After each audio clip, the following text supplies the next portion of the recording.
Donc, pour vous situer, Lluis Lujan est un ami de congrès, et donc on se connaît parce qu'il a découvert, il a décrit ce qu'on appelle un syndrome induit par les adjuvants chez le mouton. Donc il soigne des moutons, et vous allez voir que ces moutons vont développer une maladie qui s'est avérée être liée à l'utilisation de vaccins aluminiques, et il, avec une rigueur scientifique tout à fait remarquable et une certaine détermination, parce que je ne suis pas sûr qu'il ait été beaucoup encouragé à poursuivre les recherches dans ce sens, il a vraiment analysé les facteurs qui vont conduire à l'émergence de cet effet secondaire des vaccins chez le mouton. Et donc c'est vraiment un honneur qui nous fait de nous présenter ces derniers résultats qui ont fait un certain effet au congrès aluminium à Vancouver, où nous étions avec Romain pour présenter aussi nos résultats. Merci Louis. Merci. L'honneur c'est pour moi, parce que être ici aujourd'hui c'est fantastique, parce que c'est le lieu où tout est né. Votre étude a été la lumière au fond de tout. C'est un grand honneur aujourd'hui d'être ici. Malheureusement, mon français c'est pas suffisant pour à communication scientifique, et je dois le faire en anglais. Mais la traduction c'est fantastique, et alors il sera plus facile d'entendre. Merci. In 2011, a new syndrome appeared on the literature called autoimmune inflammatory syndrome caused by adjuvants, that was linking many different diseases. The Gulf War syndrome, the reactions, post-vaccinal reactions, MMF, to a group of diseases linked with the effect of adjuvants in the immune system, the chronic immune stimulation of adjuvants. Later on, we described in 2013 the ovine-Asia syndrome, what we call the ovine-Asia syndrome, which it was again linked to the use of vaccines containing aluminium adjuvant as an adjuvant, and it was massively observed after the compulsory vaccination campaign in 2008-2010. In that case, the animals received 4 doses of vaccines in less than a month, and the content of aluminium in that case was something about 16 milligrams in total. After that, there was a disease, a new disease emerging across Spain, and this caused a big concern in the ovine Spanish industry, and massive loss of animals. There are 2 phases in this syndrome. The first one is acute phase with meningoencephalitis and with nervous signs. The animals are showing an acute phase that also is a very short phase. It only lasts a few days, and is characterized microscopically by meningoencephalitis here.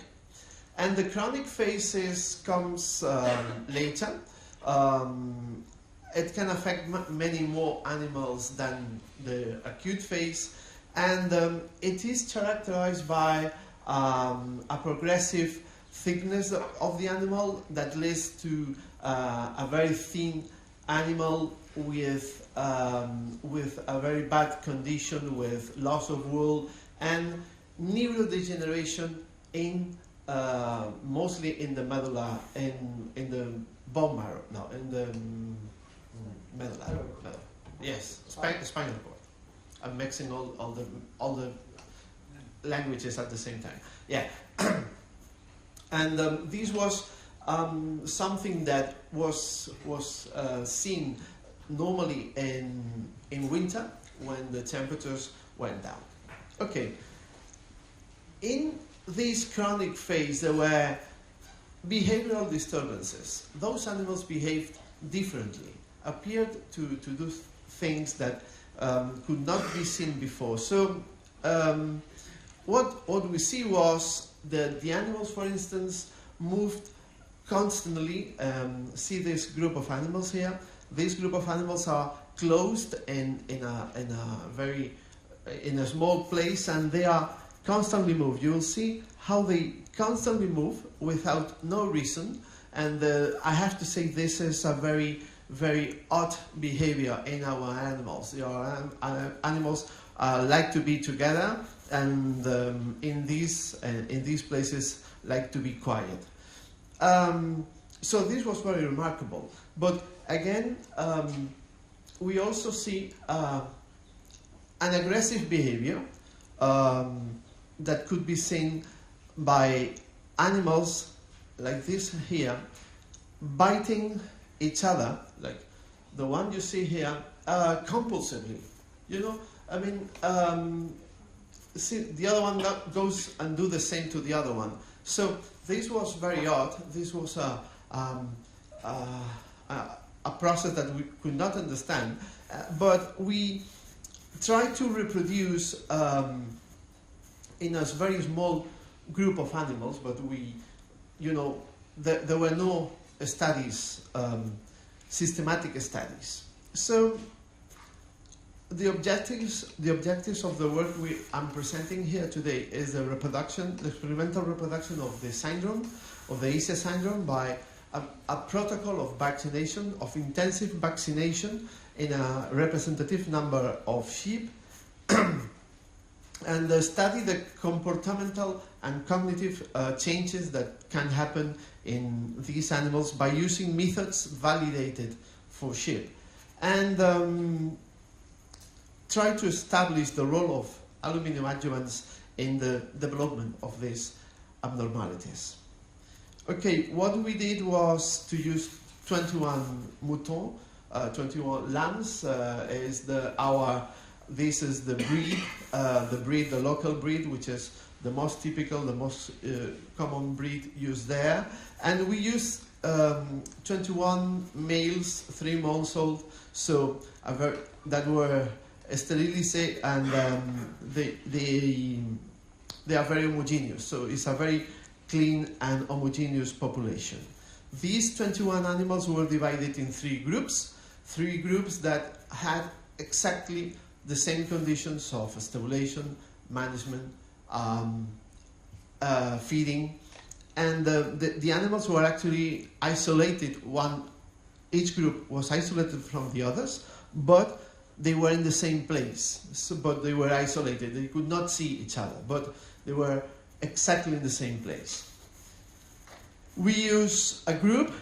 A group was vaccinated with commercial vaccines, legal and approved commercial vaccines in Spain.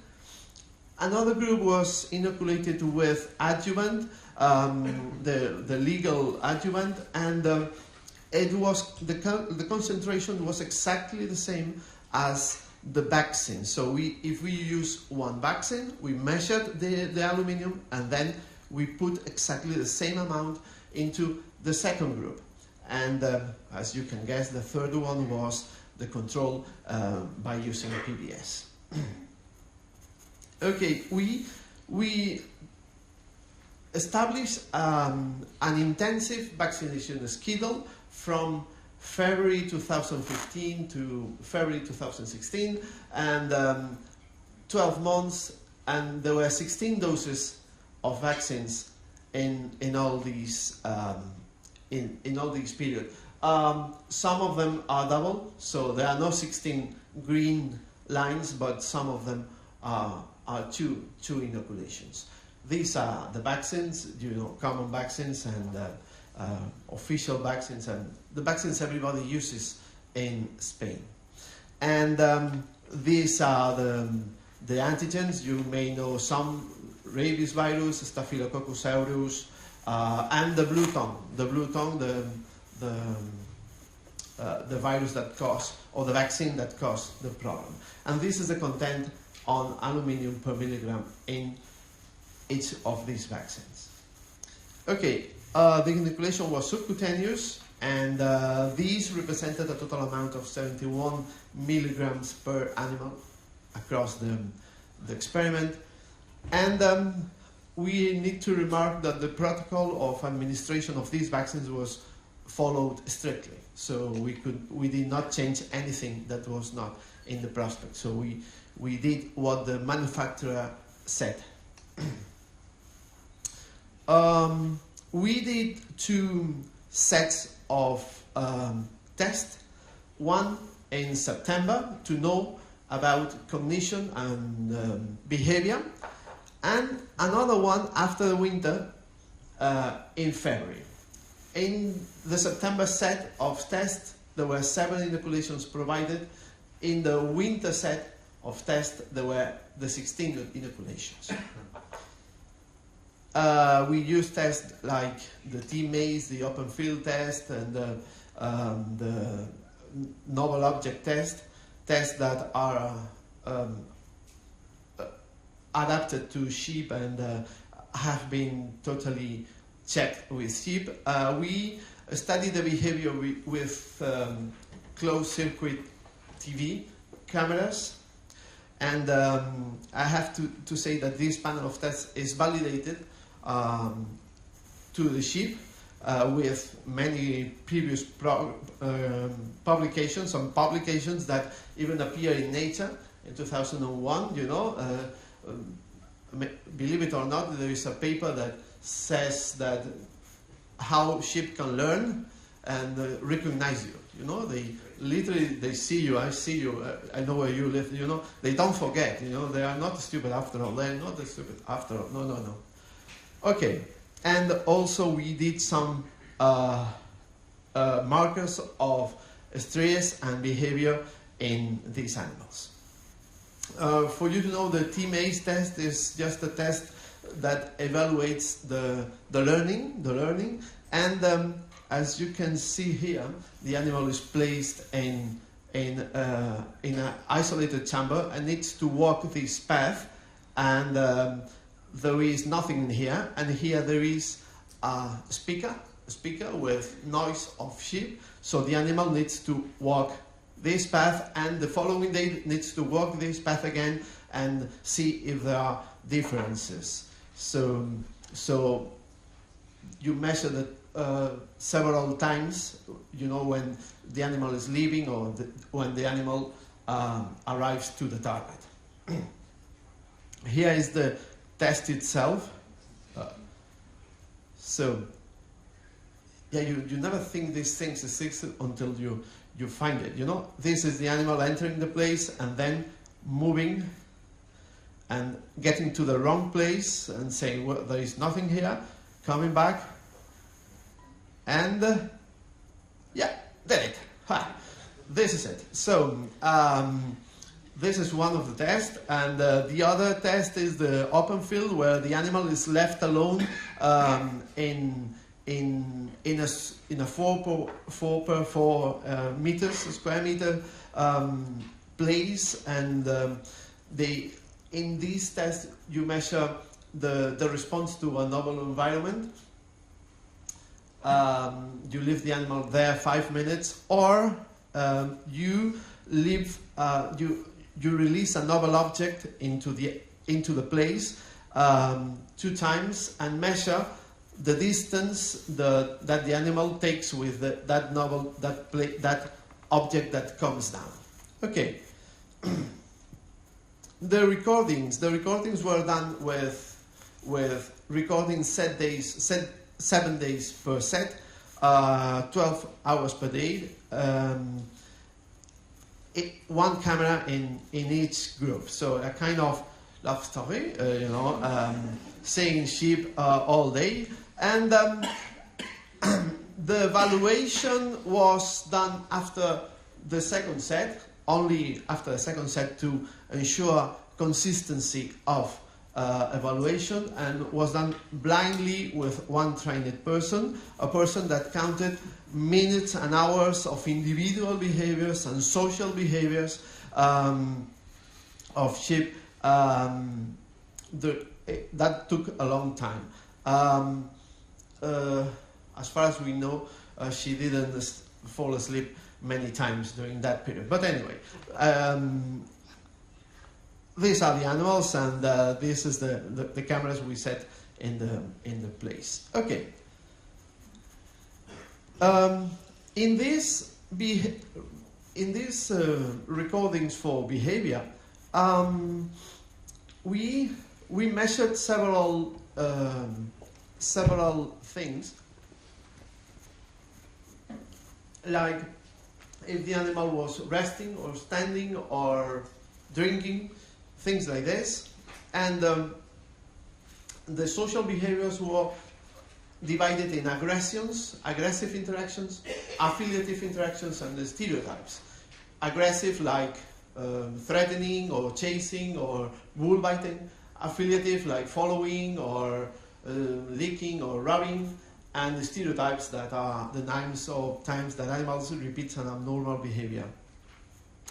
Okay, this is an aggressive interaction. See how, for instance, this animal here will bite this one, and it's not number 7, it's number 3.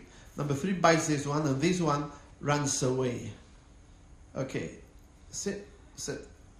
Okay, this is an aggressive interaction, and it should be counted as one. Okay, it's one aggressive interaction. This is an affiliative interaction. See how number 7 will rest touching with number 5, and this is of course considered a good interaction, because our animals like to be together most of the time.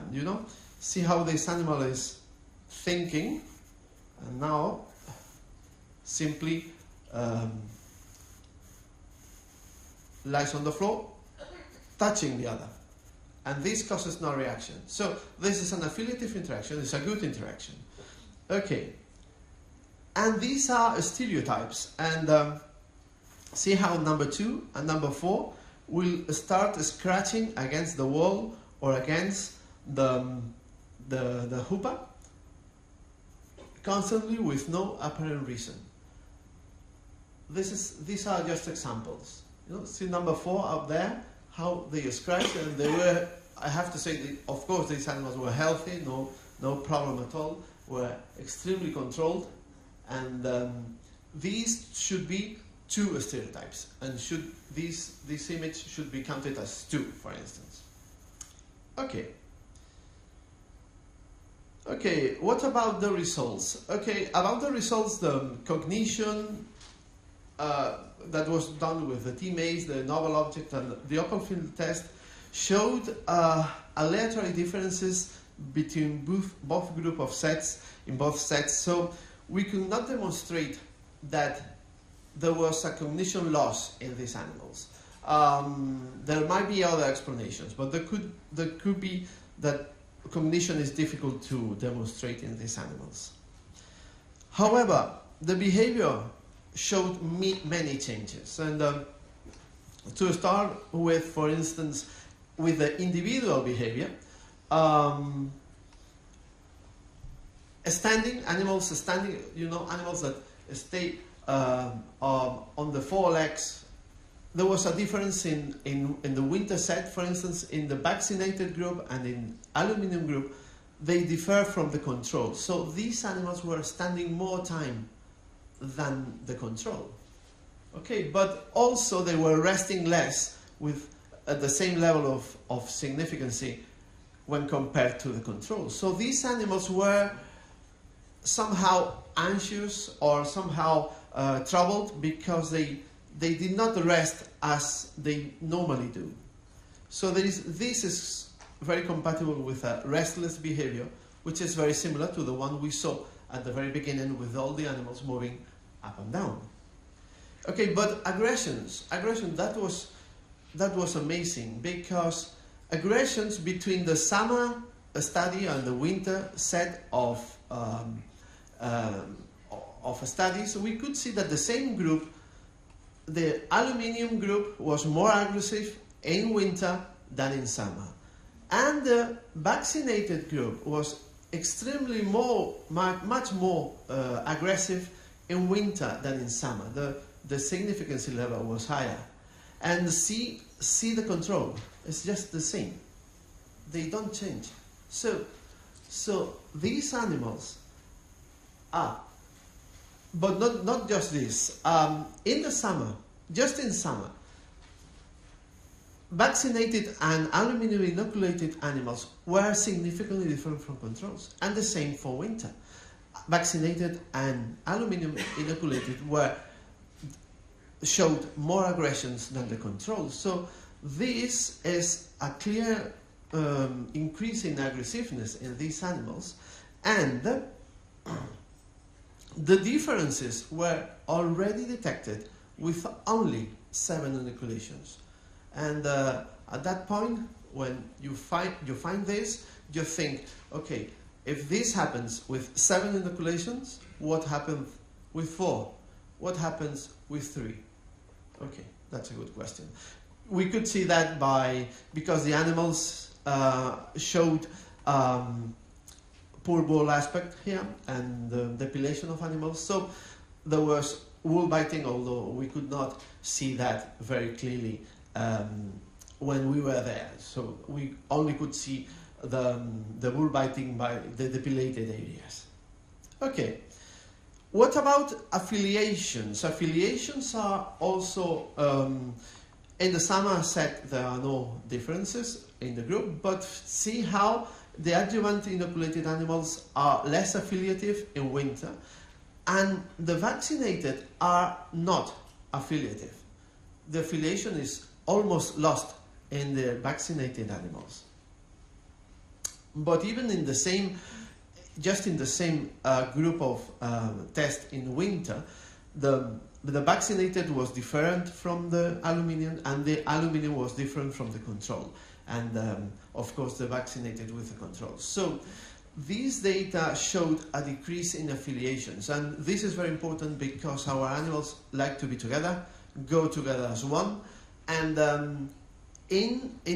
when this happened many years ago, and after the blue tongue vaccination, there was something constant. They always say, our animals get lost, go its own way, and we cannot understand why they behave like this. Okay, stereotypes. Stereotypes. There was a difference between summer and winter sets. The vaccinated group showed more stereotypes, but in summer there was already a significant difference between the vaccinated and aluminium, and the aluminium and the control, and of course vaccinated with the control. And again, the same differences were seen in the winter. So this is a severe increase in the stereotypes. Again, see the control. The control looks exactly the same. See the control, and again, the differences were already detected with only 7 inoculations, and then you can think the same as I said before. Finally, the panel of markers was fine in summer, but the normal way is that this level of cortisol, this is cortisol levels, go down by winter, and for both groups of vaccinated and aluminium inoculated, the the cortisol level did not decrease. So these animals were more stressed. So the conclusions of this work were that aluminium adjuvants and aluminium-containing vaccines induce behavioral changes in sheep when they are repeatedly inoculated. These changes increase with the number of doses and the effect of cold temperatures in winter. And the severity of changes is very often higher in vaccinated animals when compared to aluminium inoculated sheep. And some changes are clearly discernible after inoculation of a relatively low number of vaccines. These changes are very similar to what we saw some years ago and when we described the ovine ASFC syndrome, and can explain why these animals showed those behavioral changes. Okay, these are the acknowledgements, and this is the team working on that, and this is Javier, which is doing his PhD on that, and these two are the experts on sheep behavior, the ones that saw the recordings, and the other half of the group working in immunopathology of these animals. Okay, thank you.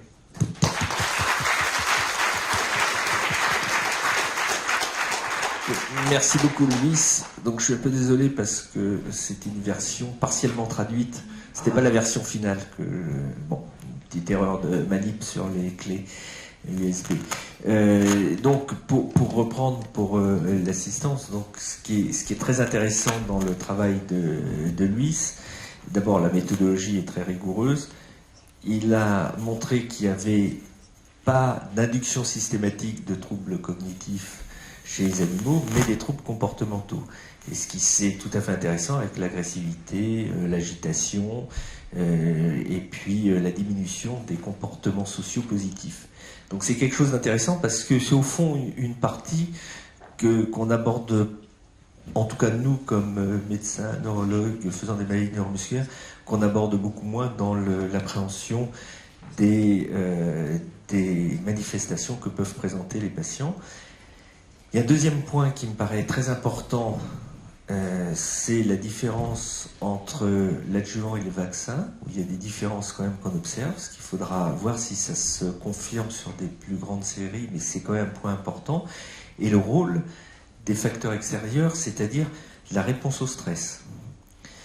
Donc ça, c'est des points qui sont aussi très importants, parce que finalement, c'est quelque chose qui renvoie, en tout cas en médecine humaine, au système autonome, à la gestion du stress au sens physiologique du terme, et quelque chose qui est très intéressant parce que c'est probablement un élément qu'on voit chez les patients les plus jeunes, les adolescents, dans le cadre des vaccinations, notamment des nouveaux schémas de vaccination incluant le papillomavirus.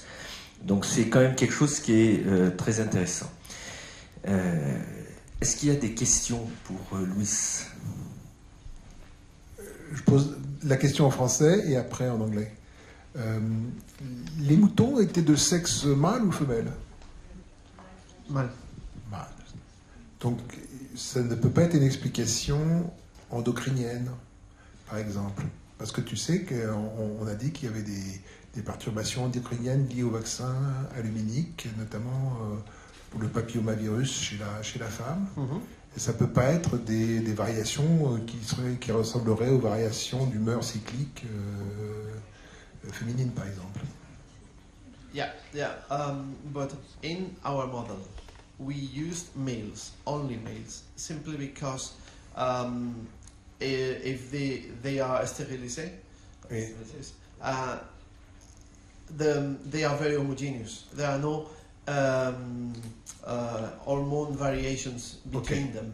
So it is a clear model. If you work with females, that might be more affected. Yeah. That's correct.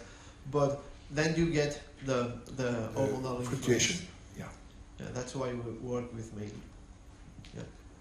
En fait, il y a un élément qui est très fréquent en pathologie humaine, qui est le syndrome des jambes sans repos, qu'on voit très fréquemment chez les patients avec myofasciite à macrophages, et bien au-delà du reste, c'est quelque chose qui est devenu très fréquent, et je trouve que c'est très intéressant de voir justement la similitude de ces deux syndromes, de ce comportement d'agitation des moutons qui bougent en permanence, qui se grattent, etc., et de ce comportement que peuvent avoir certains patients qui ne peuvent pas rester en place, qui sont obligés, même parfois, par exemple, quand ils sont la nuit, de se lever, d'aller marcher, etc. Donc c'est très envahissant comme trouble, hein, quand dans des formes sévères. Donc je trouve ça, c'est la comparaison est justement, c'est pour ça que je disais qu'on n'était peut-être pas dans une approche qui était comparable. C'est-à-dire que en médecine par essence, on voit des sujets qui sont malades et qui viennent avec un problème, une plainte, et on analyse cette plainte et on regarde des malades qu'on réunit dans des groupes qu'on essaye de faire homogènes,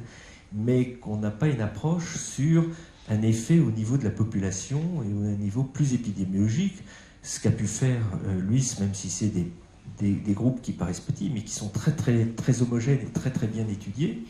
Et donc ça, c'est quelque chose qui, à mon avis, est un sujet sur lequel il faut absolument travailler, c'est-à-dire sur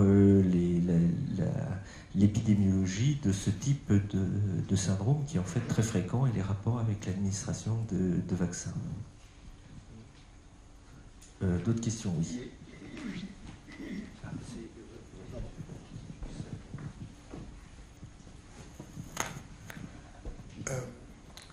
Can you decipher the winter stress? You may have several parameters. The temperature, the body activity, probably they do not walk as much during winter compared to summer.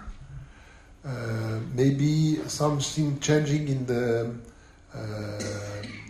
maybe starvation or on the contrary, more abundant food. What are the different parameters you get in the winter? Yeah, for me, the winter effect is clearly due to a triggering factor, which is the lowering on the temperature. These coincides with other management factors, but what this study shows is that if you maintain the levels of food and the same quantity and quality of food across across time, across summer and winter, in winter this effect is more evident. So I really think the cold stress is a stress that causes this. Other stresses can also cause it. I mean, for instance, delivery. Then is a stress causing this.